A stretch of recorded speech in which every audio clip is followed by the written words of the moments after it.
And at 10, moisture sensitive. One of the things that I find to be the absolute dumbest thing about not only these damned suits but also the FNAF series in general is how stupid it is that the Springlock mechanisms inside the Springlock suits fail with moisture. Sure, it explains why William gets spring-locked because the room was dripping and whatever, the ceiling was leaking, and it makes everyone confused with Crying Child because he was crying. Despite that not being a Springlock failure, everyone thought it was because he was crying and, you know, moisture. But in actual practice, that is a horribly flawed mechanic. Like, if me breathing and sweating is going to make the metal bits snap on me, why would I do it in a hot robotic suit? That seems like a horrible and stupid idea. Like, yes, okay, put me in a hot and sweaty environment that gets me killed if it gets wet. That's not a liability at all. I get sweaty wearing my freaking Doctor Strange costume, okay? Imagine a giant suit full of metal, okay? That would also be heavy as hell to walk around in too, only making the sweating worse. In at 9, designer. You see, there are a decent amount of people that for some reason think that these Springlock suits were made with pure intentions. By William Afton. This kind of goes hand in hand with the idea that William started killing after losing his kids, but we know that that's not the case. Since thanks to the fast facts found in FNAF AR's files, we know that the Funtime animatronics were some of the first ones ever made, and considering the abilities of Baby and her comrades, we know that they were made in order to kill, meaning that even if the Springlock animatronics were the very first animatronics ever, it's reasonable to assume that they were also designed with death in mind, which explains multiple things. But honestly, if William made the Funtimes with death in mind, it's likely that he did the same with the Springlocks, you get me? And if you think that a suit that can snap at a moment's notice and shove pounds of metal, bars, cogs, gears, and chains and more into the same space as your body would be made with pure intentions, you should stop watching these videos and go to a therapist. Seriously. I have a number. In at 8, no bonus. The Springlock mechanism is probably the most intuitive thing that FNAF's world invented. The ability to move robotic parts out of the way enough for a human to fit inside is nuts. And while it may be dangerous, we also drive over 100 kilometers or miles, whatever, per hour in huge metal death boxes, so we can't necessarily complain about it. And while yes, they have their faults, there is nothing compared to the ability to be both animatronic and suit. That's an incredible feat of technology, and I'm sure they play into it with the marketing. Like, I mean, we hear the Foam Guy tapes from FNAF 3 talking about these things, okay? And he never mentions a bonus or anything like that for you risking your life with one of these damn suits. And even if you end up getting Springlocked, there doesn't really seem to be any compensation package for your loved ones. Hell, if you die, you may not even get your severance. Actually, maybe that's why they do it. Your family can file a lawsuit since, you know, you died on the job, but that's a lengthy court battle against a massive company with a serial killer who has yet to be caught at the front lines. It's not really gonna do much good for your fam. So the fact that you don't get a bonus if you get in one of these suits, let alone get spring-locked, no thanks. It's a red flag. Swipe left. Number 6. Triggered by wriggling off mini arenas. This is probably my favorite consequence when it comes to the Springlocks malfunctioning. Likely because you yourself actually get to experience failure in a way. But obviously not in real life because that would be awful and horrible and extremely painful. Instead, you experience it in game. So although you can't feel it, you can't imagine what it would feel like, which honestly is also terrifying to do. This time when the Springlocks fail, it is as a result of your movement. You are the one who must wriggle to shake off the mini arenas, which are climbing up the suit and attempting to kinda climb into it with you. If this happens enough times, the mini arena's jump scare will get triggered, implying your death by mini arenas. However, if you also wriggle too much to keep them off you, without winding the Springlocks back up enough, you will trigger the Springlocks release, which will also result in your death by being impaled by suit parts which are released by those Springlocks. Yikes. Number 5. The fate of Shadow Freddy. Shadow Freddy is thought by some, in regards to lore, to have been a possible Springlock victim. The consequences of this employee's Springlock failure would be, of course, that they died. That's right, people believe that Shadow Freddy, who appears to be somewhat ghostly in nature, is actually the spirit of a former Freddy's employee, who died while wearing a Springlock Freddy suit. It's believed that for one reason or another the suit malfunctioned, murdering its wearer. As a result, Shadow Freddy was born to haunt its former workplace, and was also likely one of the reasons that Springlock suits stopped being used, at least temporarily. Although apparently not soon enough, as there were other failures that occurred possibly even after this one. Number 4. The fate of RWQFSFASXC. Some believe that not only is Shadow Freddy a victim of the Springlock's failing, but so is the shadowy figure of RWQFSFASXC. They believe that this shadowy Bonnie was another employee who, instead of being killed by the Springlock Freddy suit, met their end while inside the Springlock Bonnie suit, which also failed. My question is, if these employees happen to both die as a result of wearing and using the Springlock suits and the suits malfunctioning, did they die on the same day? Because if not, why would you ever continue to use these suits as a company? And why would you ever, as an employee, agree to get in another one? Unless one of them was hired after the other one and like no one told them about what happened to the last person to put on one of those suits. Still, legal liability right there. Like, my alarms are going off for like lawsuits. Of course, this was only a theory anyways, and actually one that Scott claimed was incorrect in regards to the true origins of both Shadow Freddy and RWQFSFASXC. Paperwork. One of the worst things for the survivors after a Springlock failure has to be the paperwork that is associated with it, cause goddamn. Someone dying in your building is one thing. Someone dying in your building because of something in your building is another, and then add on to that the fact that they were your employee and probably forced into that suit without, like, because of their contract, and you'll be filing reports until you have to retire. Okay, especially because one mistake on those papers means like even more paperwork, and I don't really know anyone who likes to do paperwork. Personally, I hate it, but that's also because my ADHD makes me like, it makes it unbearable for me, honestly. Like, it's even tough to write scripts sometimes, but I mean, eventually I have to, but like that's where my brain thrives, you know, in that stressful environment, which is not good for my health. But if it was that kind of paperwork, I would honestly just quit, because there was no way in hell that I would even want to attempt to keep my focus on that when I can just scroll through TikTok or YouTube instead. So yeah, no thanks. But ultimately, in at number 2, replaced.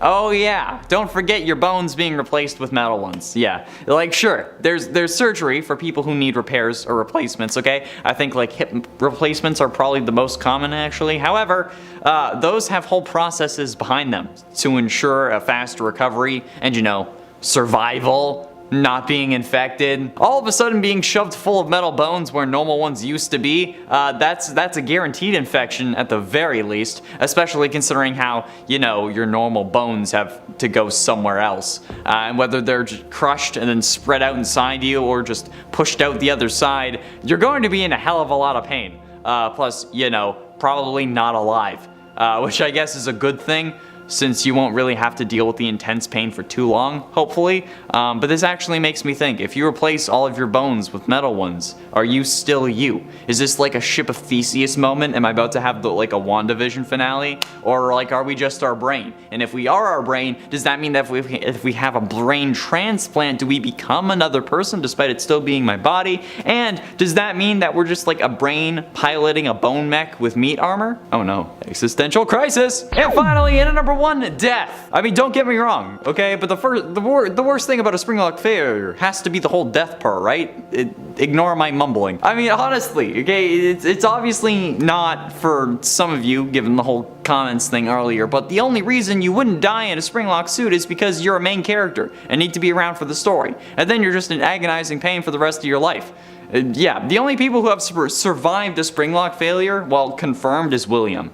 So, yeah, and you know, he's like the main antagonist of the game and was only able to survive since the spirit of a victim was keeping him alive. And in the books, William also ended up getting springlocked before, but then got out of the suit, since Dave Miller, who is revealed to be William, has scars from a previous Springlock failure from before he becomes Springtrap in the books. So the only one who can ever really survive seems to be William, and he's survived it twice. Anyone else is boned, and personally, I'd rather not die by having millions of small metal bits and several dozen large ones shoved into my body, trying to replace my body. I would rather die peacefully in my sleep with Chica's hand around my throat. Number 10. The Vents Story. In Sister Location, we learn of the fate of someone else who crawled through the vents previous to us. And surprise, surprise, it's not good. It's not a good fate. The thing that I think makes this moment so dark is the levity that it's given in its retelling. As we crawl through the vents, it's an angsty teenage-voiced hand unit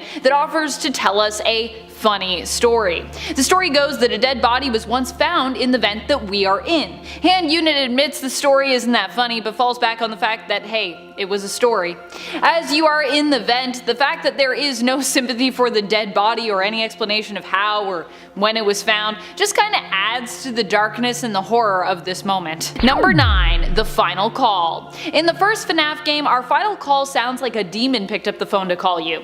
Gone, of course, is the reassuring voice of phone guy, as he has his own problems to deal with after night 4. However, that makes us wonder who exactly is calling you here, and what is it that they are trying to say. Some fans have theories on this, but no one seems to be able to fully agree on just what could be being said here, if anything. The only thing I think we can all agree on is how creepy this phone call is.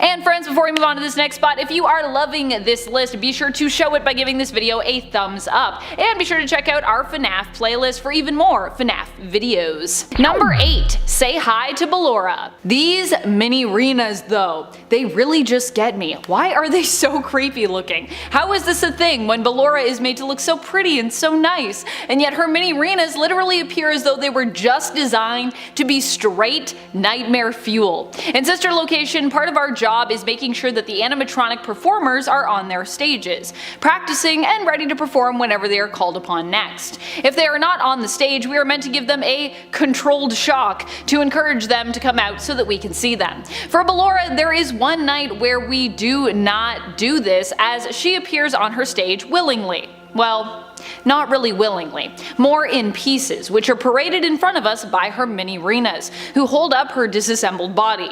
The whole moment is dark and disturbing and makes us wonder what happened to her and if the mini-renas tore her apart. Of course, there is something much bigger going on when it comes to Ballora's state in regards to the greater story in this game, but we don't know about all of that just yet, so instead, we just get creeped out. And it's 7 required. The Springlock suits themselves are an occupational hazard that they didn't really need to create. Like, these things are hella deadly, and both William and Henry allow for their employees to wear them. Like, goddamn, okay? Just make a separate suit for the animatronic characters, for the employees, okay? Like, the people who run your business. You know, they are the ones who make you the money, so, you know, they don't end up dying from robotic parts replacing their internal organs. OSHA would have been all over these goddamn suits if it was real in this universe, but apparently I guess it's not. And honestly, it's probably required by your contract to wear these suits at work, and if you refuse, you're probably gonna get fired, especially considering how they started getting ready to fire Jeremy because he saw Glitch Trap in Help Wanted.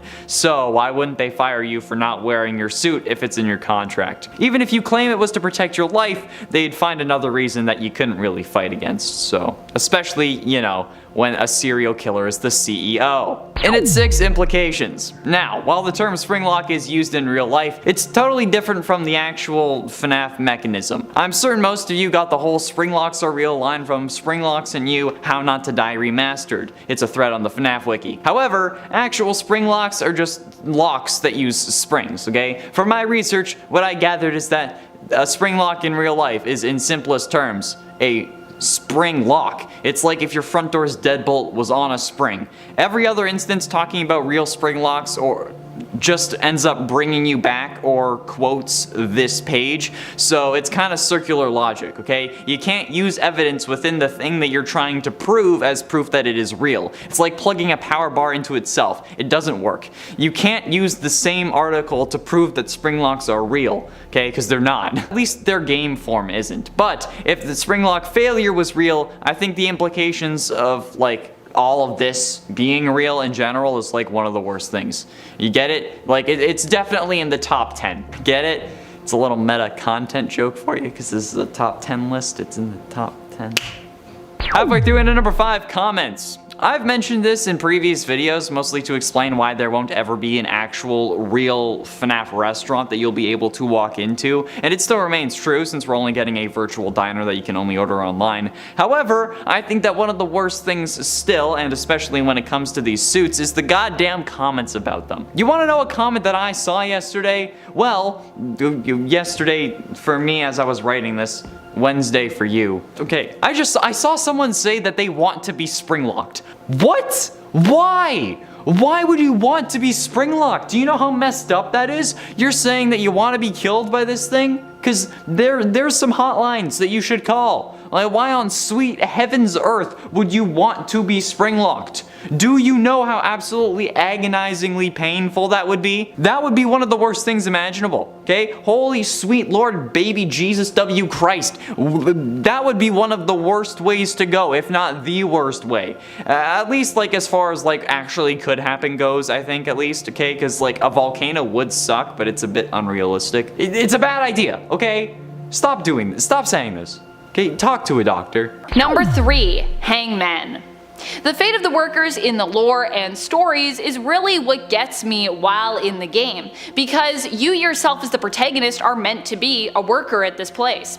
In Sister Location, not only do we have the strangely brief and nondescriptive story of the dead body in the vent, but we also get a moment when on the last night no animatronics appear to be on their stage. Instead, Hand Unit believes they are there when we shine the light on the stages because of the presence of something much darker and awful there. That is 2 dead bodies which appear to be hanging from the rooftop of both of the stage areas. These bodies are likely the workers who you have been told stayed well past their shift end and have not yet left. Turns out they couldn't leave because they were too busy being dead. They're just hanging around. Number 2, Death of Crying Child. I think this was also one of the most shocking moments for me in this game, especially in FNAF 3, and especially given what happens before even this moment. Crying Child is afraid of the animatronics at Freddy's, but despite this, his brother, Foxy Bro, possibly Michael Afton, and his brother's friends take him to see the animatronics up close. Great. They are doing this obviously because they enjoy tormenting this poor kid who just wants to stay at a safe distance away, and maybe doesn't even want to be there. That whole part is a little confusing to me based on the toys that the Crying Child owns. It seems as though they actually might be a Freddy's fan, but maybe it's just the animatronics and not the character's overall brand that they have a problem with. They get up close and push Crying Child towards the animatronics, forcing him to give the animatronic a big kiss. However, Crying Child's head then becomes stuck inside the mouth of said animatronic and then is shown being crushed after it malfunctions. Despite the 8-bit graphics, this moment is shocking and haunting. Like I said, these 8-bit graphic scenes are just a lot. Number 1, Death of Elizabeth. A lot of the darkest moments in my mind come from one of my favorite games in the franchise, Sister Location. I mean, maybe that's part of the reason that I love it so much. I do like dark things. The death of Elizabeth is definitely one of the darkest moments out there. I especially love the eerie monologue we get from Circus Baby surrounding it, explaining how she lured Elizabeth away from the group using ice cream and was seemingly unaware of what was going on or why exactly it happened, as though it were part of Circus Baby's programming to kill Elizabeth, devouring her and trapping her soul within the animatronic. In a 10 to Rockstar Row. During the so-called interrogation and torture scene in Parts and Service, or at least that's what people are calling it, based on the titles of videos on YouTube, Vanessa questions Freddy about Gregory and accuses Freddy of helping us, which I mean is true, but she shouldn't even have to accuse him. More on that later. After telling him that she's gonna leave him down there until he can get put on a new endo, which doesn't really make sense if his coding is the issue and not the endoskeleton itself. Why would she leave to Rockstar Row through Roxy's lift? Why? When she could have easily just come our way and head into the main atrium. That's where Gregory is for the majority of the game, and that's where all the animatronics are patrolling and have been spotting him. It would make more sense to go there than to Rockstar Row, where he was seen maybe twice at this point. Like, I don't know, it seems weird to me. I don't understand. Maybe like the whole logic behind this is that since all the animatronics are out in the atrium, she doesn't need to be there, or maybe she needs to be somewhere where she can get to her Vanny suit quickly, but I don't know. Even if it is Vanessa taking over and not like glitch trap at this point. I still don't get why she wouldn't just go to the atrium. In at 9, bag of rocks. Before Vanessa leaves Freddy in parts and service, okay, she says that it's so that his casing can be put on a new endo after they probably have someone on the clock who can do it normally. But then after that, she doesn't seem to be suspicious that he's walking around in front of her maybe within like 3 minutes. What? Who would have repaired him if not for, like, if it wasn't Gregory? There's literally no other human in the Pizzaplex, or at least that's alive at this point, and you know, Freddy can't really do it himself. The whole cylinder thing is to protect humans. There are no staff bots in this section, and the only reason that you had to leave him was because nobody else was working. Hello? You there, McFly? Like, why would Vanessa be so chill about Freddy just like walking around in front of her? She literally left him with his head removed, and now she's like, what, assuming that he somehow did it himself, which is literally impossible as he was strapped down. Even if he had done it himself, why wouldn't she see him and then confine him to his room, especially after just accusing him of helping to protect Gregory? Okay, it's something that confuses me like so much, and I found it weird in my first playthrough, so I figured that if we got close to Vanessa, she would pull us out of Freddy, but like, I walked up to her to test it and nothing. She gave absolutely zero shits. Like, why? She's dumber than a bag of rocks at this point. It would have been so easy just to make like that little modification to her code for at least this part of the game, like making her a little bit more dangerous if she saw Freddy, but no, they didn't. Number 7, Springtrap's fate. Or really, William's fate, I guess? In Five Nights at Freddy's 3, there is a little cutscene via the minigames that we unlock where we learn of why Springtrap looks so gnarly. You end up finding him surrounded by ghosts and see as he attempts to disguise himself in the Springlock suit, only to have those locks malfunction and have him get impaled by all the screws and parts within that suit as it all suddenly releases. These little mini games and cutscenes always have the best bits of lore, but generally also give us the most disturbing scenarios and creepy stories, all in 8-bit. What's more, I love that although Springtrap is the villain here, the ghosts actually feel really malevolent. And I know they're just like innocent little ghosts, but I'm also like, you guys kind of seem sinister here. I like it. Number 6, Step Closer. I love the Fazbear Frights books. They just add a whole lot of creepy moments to the franchise and even provide us with some of the darkest stories overall. Step Closer is the title story of the 4th Fazbear Frights book, which shares its name. In this story, we learn how Pete, the older brother of Chuck, ends up being cursed by Foxy after visiting Freddy's and attempting to tease his younger brother. Foxy's song that he sings stays with Pete, and it's believed that the curse that Foxy placed upon him through that song is causing his eye and his arm to constantly be thrust into dangerous situations. Pete figures out how to cure himself of the curse and decides to make things right, but is killed before this can happen. In the end, despite being dead, Pete is somehow seemingly still awake and within his body, and is able to witness as his hand and eye are removed, as they are needed for another patient, and Pete is listed as an organ donor. Number 5, Phone Guy's Farewell. The final phone call that you do manage to get from Phone Guy in FNAF 1 comes through on night 4. This phone call is pretty dark, as with it we are able to piece together what may have happened to our helpful friend who has been guiding us through our first week with pre-recorded messages from what we assume must have been his final week on the job. This phone call, however, seems to imply that Phone Guy never got to finish out this week, as on night 4 he was attacked by the animatronics after likely running out of power.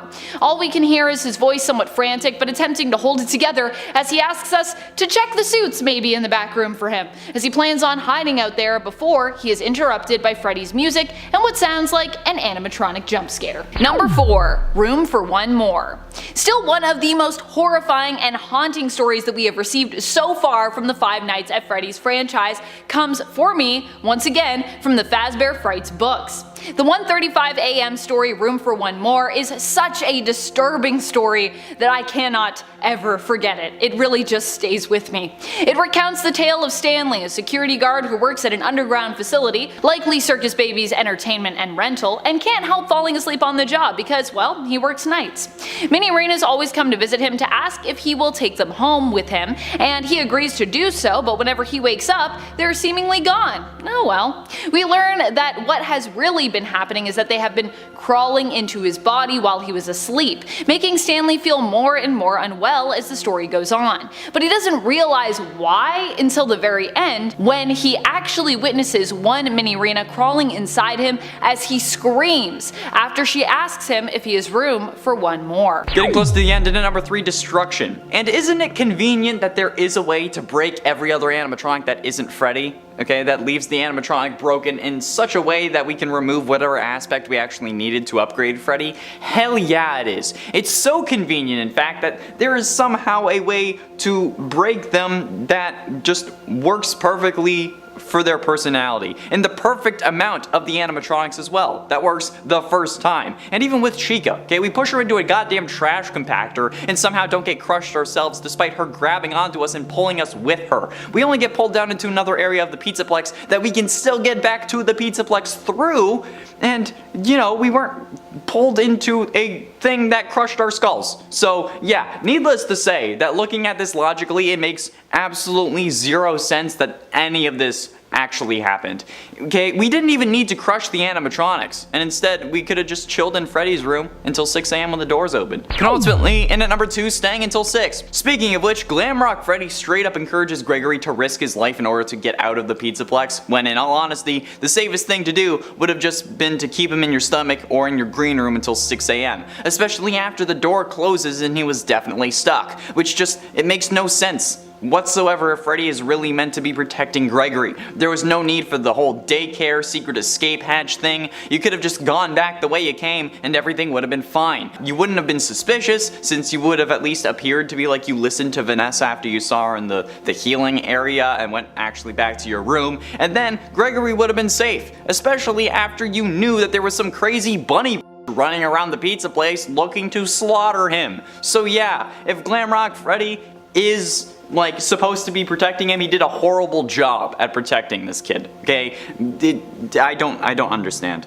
You can think of all the excuses you want for him, but if Gregory had just waited in Freddy's green room, everything would have been fine. That's it. That's period. And finally, in at number 1, probable betrayal. I know that nobody wants to believe me on this, okay? We all want to hold out hope that finally one of the animatronics is going to be good and trying to help us, but Glamrock Freddy, after everything on this list, is almost certainly evil and just waiting for the perfect moment to strike. We've made a whole video about that, okay? And now, honestly, this one is kind of about that too. This guy makes some hella sketchy choices throughout our entire time at the Pizzaplex and only makes things worse for us. He takes us to get healed despite us saying no and having a limited time to leave, which ends up making us get locked inside the Pizzaplex. We also just sit in the booth and don't actually get healed, by the way, okay? He was unable to access the main Pizzaplex network despite having no reason to be disconnected, since at this point he wasn't suspected of helping us. And after Vanessa leaves Freddy without his head and parts in service, she sees him fully reassembled in less than 5 minutes and doesn't question it, like I said. Almost as if it was the plan the whole time. There's no way that he could have been put back together normally, and they just don't care, okay? The only way that this makes sense, any of this makes sense, is that if Freddy is secretly evil, and maybe even he doesn't know it. Maybe Afton is like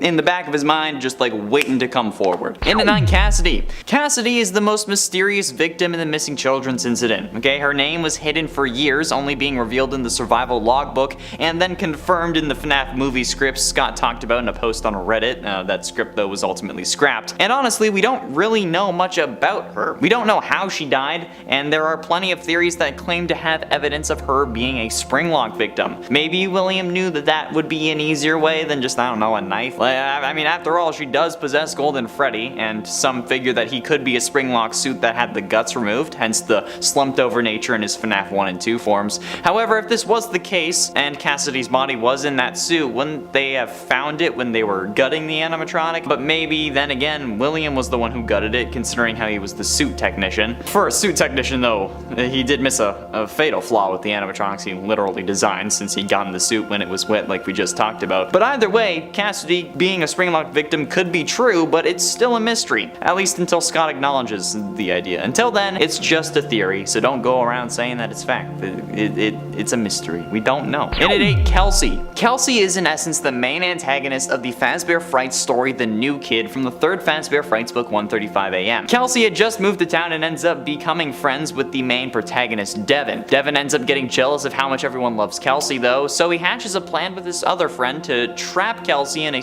Springlock suit for a few hours. However, when they unleash their plan, the Springlock suit fails and kills Kelsey. I mean, if you're going to trap him in a Springlock suit, I mean, isn't that isn't that how you would have trapped him normally? I didn't think you really thought that plan through. But at least they thought it killed him, since a week later, Devin returns to make sure that Kelsey is still in there, only to find a different body in the suit. He knows that it's someone else because the hair color is different. And then Devin gets stuck inside the suit because he reached his arm in and then he bleeds out, only for the story to cut back to Kelsey meeting 2 more kids at his new school. It is definitely an interesting story because while Kelsey did get Springlock, he ended up being fine. So what really happened? Some think that Kelsey is a ghost, some think that he's supposed to be the one you should not have killed, but no matter what, we all feel like that there's a high possibility that Kelsey was a Springlock victim, or you should have been, but we don't know how and we don't know when, but I mean it's still a definite possibility, which makes it a mystery. Not really an impactful one though, so in at 8 it goes. In at 7, Henry Emily. Now this is certainly an interesting case, because seemingly Henry has died multiple ways across FNAF canons, with his first apparent death being in FNAF World at the hands of Baby. His death in the novels seems to have happened before the Silver Eye starts, and then he dies in FNAF 6 along with everything else. But could one of these deaths involve a Springlock failure or something having to do with Springlocks? I mean, maybe Afton offed Henry in one of these realities, finally actually, took care of his worst enemy, or maybe Baby has some Springlock mechanisms that's inside of her that she used to kill Henry. I mean, hell, maybe Henry just climbed into the wrong suit at the wrong time, or maybe the right suit at the right time for him. It's a question that we don't really pay attention to because, I mean, Henry's death doesn't mean much to the story, unfortunately. I mean, it's true, it doesn't. Henry dying doesn't really mean much overall for the FNAF lore, okay? We didn't even know that he was alive until FNAF 6, for God's sakes. So maybe for irony's sake, Scott had him bite the dust in a quicker way rather than just burning him alive. And at 7, stealing security badges. Not only is Gregory just a really weird kid in general who wears Fazbear merch but also doesn't know that Chica loves pizza, he's also a thief. This guy steals so many things from the Pizzaplex, not even including all the little gift boxes that you can find around that are only optional. He also steals the security badges and ends up getting enough to have level 7 clearance as like a 4-year-old or a 6-year-old or however old he is. Okay, it's really unclear because like he can't ride the go-kart alone and he can fit inside of Freddy's chest cavity, but he can also speak full sentences with proper grammar and stuff. Okay, I have no idea how old he actually is, but he is still able to gain level 7 clearance. But like, how are they so readily available for him to steal? And how is it that taking these badges always triggers some event that makes everything worse for him? Like, how are the security guards supposed to like use these badges if that's what happens every time they take it? Or, an even better question actually, how are these security badges laying around in special containers when security should just have their pass with their clearance level on it, like on their belt? Okay, I don't get it. Plus, how does gaining multiple level 1 passes end up adding up to a level 8 clearance? That's all, it's still all level 1, okay? I don't get it. It makes absolutely no sense, and it's almost as if they set it up for him to see how long it would play out or something, or how well he would do.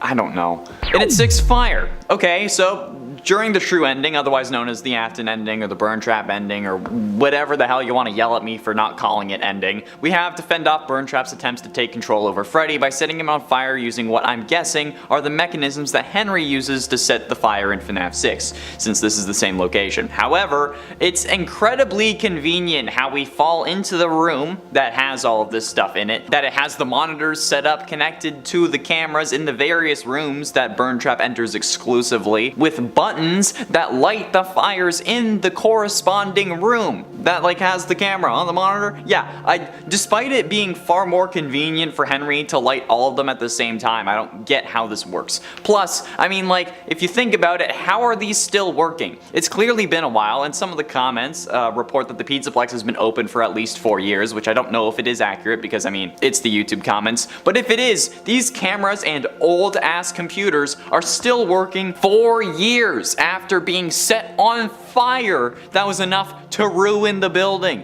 Not to mention also falling into a sinkhole that would have had to open up underneath it, since we have to travel down an elevator to actually get into this section of the pizza place. How is all of this still working after all of that? And if you say that it was Vanny, that even adds more questions. Like, why make sure the fire systems are working and then they're set to being separate buttons? Plus, why have the computer monitors set up to look at the right area? I don't get it.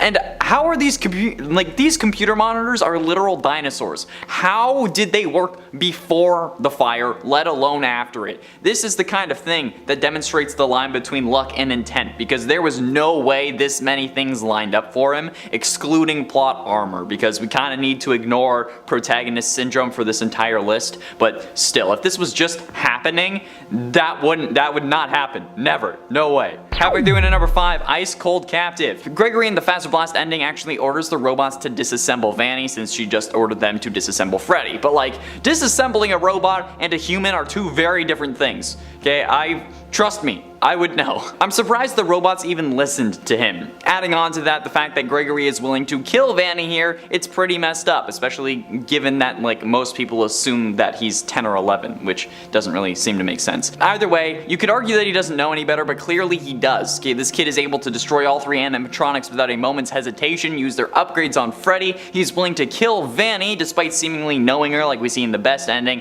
and then he burns Burn Trap multiple times to make sure he doesn't take over Freddy. Okay, what the living hell is this kid doing? Like, how was he raised? How is he so nonchalant about literally doing all of this? This guy kills Vanny and then only gets emotional when he has to go talk to Freddy, who is destroyed. Dude, Vanny is bleeding out not 3 feet from you. She is torn to shreds and you're crying over a robot that can be fixed? Something isn't right about this kid. He's supposed to be the captive here, but he's the one putting everyone else in danger, I swear. In it for Recharge. What's the deal with airplane food and Glamrock Freddy and needing to recharge every 5 minutes, okay? Like, in the game sense, time isn't moving when I'm running around for 5 hours, since I haven't actually progressed the story. So if this animatronic is supposed to need to recharge every hour only, why is this such an issue? And why does he only use power when we're actually piloting him like a mech? If this is the case, shouldn't this man also be losing power when we summon him to grab us from the 3rd basement floor? Like, what? Why not? And why does he need to recharge but seemingly all the other animatronics don't? I never see Chica, Roxy, or Monty in a recharge station. Okay, even if you are around when they should be, when the hour hits. Okay, it's stupid, it's confusing, and it doesn't make any sense. It's almost like Freddy is doing this to us on purpose, either because he thinks that it's funny, or maybe he really is working for Vanny, but needs to gain our trust and make excuses for why he can't be around us all the time, so that he can just go and give her the information, or why he can't just why we can't hide inside of him all night, okay? There's something fishy going on with this animatronic, and I swear in the next game we're going to figure out that he betrayed us off screen. Or at least in the DLC we're going to figure that out. Getting close to the end into number 3, Golden Fredbear. One theory I've seen plenty of times, and I'm pretty sure it was mostly the start of FNAF 4 theory, was that Golden Freddy and Fredbear are the same animatronic, suggesting that the reason Golden Freddy is all limp in the original FNAF and FNAF 2 is because his endoskeleton was removed after Crying Child's bite in 1983, and that's why the suit has to teleport around and cause hallucinations, because it can't actually move. This would also probably mean that Crying Child was the one in the Golden Freddy suit. However, we know that this isn't true based on the characters being separate in Ultimate Custom Night and not just coloring and size, since Golden Freddy is much smaller than Fredbear would have been, since, you know, Fredbear would have to accommodate a human and Golden Freddy wouldn't, since he would just be an animatronic and not a Springlock suit. But honestly, at this point, the actual design doesn't really seem to matter, since Springtrap went to Scrap Trap and then to Burn Trap, so honestly it's all up in the air. However, I have yet to see proper substantial evidence of this being the case, and I don't think that they would have removed the endoskeleton before that. And finally, into number 1, Double Trouble. Could William have suffered a Springlock failure before getting trapped in the Springlock Bonnie suit that we see in FNAF 3? It is possible, okay, and it certainly appears like this could be the case in the FNAF novels. Well, it is the case in the FNAF novels, but because of that, it could be the case in the games. Since William in the books is described to have scars that are consistent with a Springlock failure before actually becoming Springtrap in the books. So, could it have happened in the games? Could William have been the reason that the Springlock suits were actually retired? Since we do hear of the unfortunate incident at a sister location, so is that unfortunate incident instead William? There are plenty of people that it could be, but William having to deal with it would certainly get them put out of commission, because, you know, he's kind of up there, and I mean, he doesn't really seem to care about anyone else, so if they failed on them, why would he retire them, but with William continuing to use the suit and putting it on after, when like the room was wet in FNAF 3, this could be unlikely unless he just doesn't have the capacity for trauma, but it's still possible either way, okay? So since this list is about mysteries, I feel like this deserves to be on it. And you know what? Be the capstone. Number 10. William Afton and the leak. Probably one of the most iconic when it comes to Springlock failures is William Afton. William Afton from the games, that is. In this version of the story, William Afton basically got destroyed by these Springlocks. He was fully impaled by the Springlocks in the Springlock Bonnie suit after trying to escape the ghosts of his victims. He thought hiding inside the Spring Bonnie suit would protect him, but hey, he was wrong. It turned out that there was water on the floor which, when he touched, caused the Springlocks in the suit to loosen, or water that possibly dripped down from him, and also his breath. This caused the Springlocks to malfunction, they fully released, and impaled William, ultimately causing his death. However, this is William Afton, so even dying would not keep him dead forever. It would only keep him dead for a little while. We later learned that one of the vengeful spirits, or possibly a pair of them, cursed William to experience the pain that they had felt, thereby extending his life indefinitely, no matter the pain he suffered. Which is how William Afton can be a shambling corpse, but also somehow still alive. And friends, before I move on to this next spot on the list, if you love what we do here at Top 10 Gaming, and if you love FNAF 2, be sure to let us know by giving this video a thumbs up. Number 8. Can you Springlock a ghost? To answer this question, we could turn to the Fazbear Frights book 135 AM, and one of the stories within its pages, titled The New Kid. In this story, a young boy named Devin befriends the new kid at school, Kelsey. However, while his other friend Mick seems to really like Kelsey, and at first, Devin does too, eventually Devin becomes jealous of Kelsey. When Kelsey seemingly ditches them one day when they're all hanging out, Devin decides to get revenge on him for doing this. Finding a new hangout spot, a now abandoned former Freddy Fazbear's Pizzeria, Devin dares Kelsey to put on a Springlock suit. Kelsey does this and begins dancing around, but doing so, of course, triggers the Springlocks within the suit to release, seemingly impaling him. While initially Devin and Mick leave Kelsey there for dead, Devin eventually returns to investigate, with Mick wondering if Kelsey might still be alive. When Devin does return, he doesn't see Kelsey in the suit, but later spots a black-haired ghostly figure within. It is implied that Kelsey is some kind of spirit of vengeance, possibly one of the spirits from the game lore that possessed Golden Freddy. And if you're wondering how we know that, well, later in the book we see that Kelsey is alive and well, seemingly, after he seemed to have been Springlocked, so either he has superpowers or he a ghost. And at 6, Phone Guy. Phone Guy's death is one of the most mysterious deaths of all time, okay? We hear him die in FNAF 1 on night 4 with the sounds of multiple animatronics banging at his doors, but we never really get an explanation as to what happens to him. We know that he dies, but other than that, it's all speculation. One of the theories is that the animatronics got him and shoved him into a suit, resulting in a painful death, especially since at this point the Springlock suits were either still in operation or hadn't been totally removed. The actual timeline of events for the Springlock suits is a little messy since we don't really have the exact years for the things getting scrapped, yet it's still possible that Phone Guy was shoved into one, or maybe he tried to use it to hide. After all, maybe Phone Guy is secretly William Afton and Scott just doesn't want us to know that yet or something, and what we hear could just be the FNAF 3 cutscene. I mean, I doubt it, but it would be absolutely hilarious if he ended up pulling that on us, okay? And for all those saying that Phone Guy can't be Afton because Afton is British or whatever, so is Tom Holland, okay? It's called acting. You can fake an accent, especially if you're a serial killer who's trying to evade everything, you know? Kinda, yeah, it's a thing.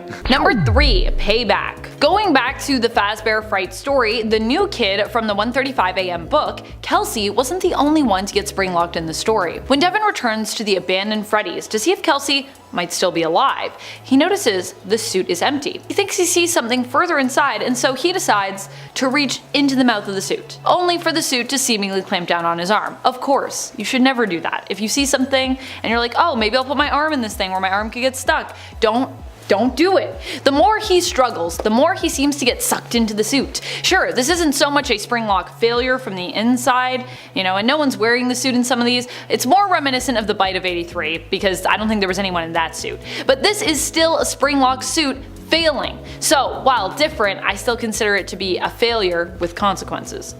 Consequences being, Devin also likely died. Number 1. Multiple. While Shadow Freddy and RWQFS-FASXC may have been debunked as Springlock failure victims by Scott himself, this theory didn't come out of nowhere. In fact, many thought that they were among those generally referred to in FNAF 3 during Phone Guy's recording for night number 4. Here, Phone Guy mentions that the Springlock suits are being discontinued as a result of an unfortunate incident at the sister location involving multiple and simultaneous Springlock failures. Which, I gotta say, it makes sense to me too, because I'm like, what were all these multiple Springlock failures, what does that entail, and how many were there?